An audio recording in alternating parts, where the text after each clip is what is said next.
मैं हूँ राम। और मैं हूँ नेहा।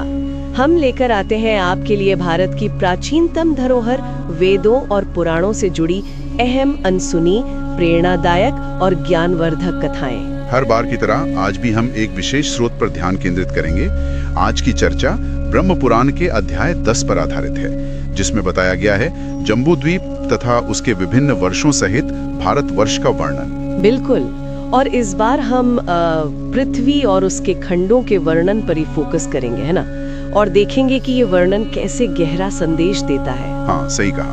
साथ ही हमने आज का ये विवरण उन लोगों को ध्यान में रखकर तैयार किया है जो शायद अभी-अभी पुराणों की दुनिया में कदम रख रहे हैं। कोशिश है कि ये विषय सरल और रोचक लगे। तो चलिए फिर शुरू करते हैं आज की ये पौराणिक चर्चा। इसमें मिलेगा एक अनोखा भौगोलिक नजरिया और जीवन के मूल्य। तो ये वर्णन शुरू होता है जब कुछ मुनि भूमंडल मतलब पृथ्वी के बारे में विस्तार से जानना चाहते हैं। अच्छा। तो ब्रह्म पुराण कहता है कि पृथ्वी पर 7 मुख्य द्वीप हैं: जम्बू, प्लक्ष, शाल्मली, कुश, क्रौंच, शाक और पुष्कर। 7 द्वीप? जी हाँ। और ये 7 द्वीप अपने अपने अलग तरह के समुद्रों से घिरे हैं। जैसे जम्बू द्वीप के चारों ओर खारे पानी का समुद्र है, फिर आगे इक्षुरस यानी गन्ने के रस का, फिर सुरा, घी, दधी, दूध और मीठे पानी के समुद्र हैं। अरे वाह, अलग अलग तरह के समुद्र, दिलचस्प है। और जम्बू द्वीप इन सब के केंद्र में है। हाँ बिल्कुल, जम्बू द्वीप एकदम बीच में है। और जैसा बताया, ये लवण समुद्र यानी खारे पानी के सागर से घिरा हुआ है।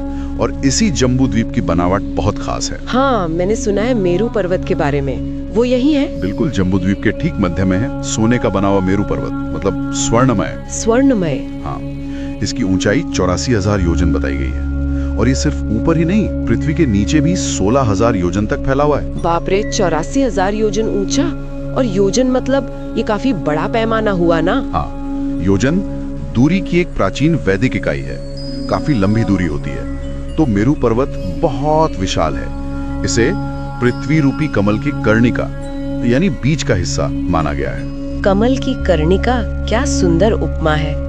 और इसके आसपास? हाँ, मेरू के चारों तरफ भी पर्वत श्रृंखलाएं हैं। इसके दक्षिण में 3 मुख्य पर्वत हैं: हिमवान, हेमकूट और निषद। हिमवान मतलब हिमालय, संभवतः उसी क्षेत्र से संबंधित। और उत्तर की तरफ? नील, श्वेत और श्रृंगवान नाम के पर्वत हैं। ये पर्वत श्रृंखलाएं जम्बूद्वीप को अलग अलग हिस्सों में मतलब क्षेत्रों में बांटती हैं। अच्छा, और इन्हीं क्षेत्रों को वर्ष कहते हैं? सही? एकदम सही। इन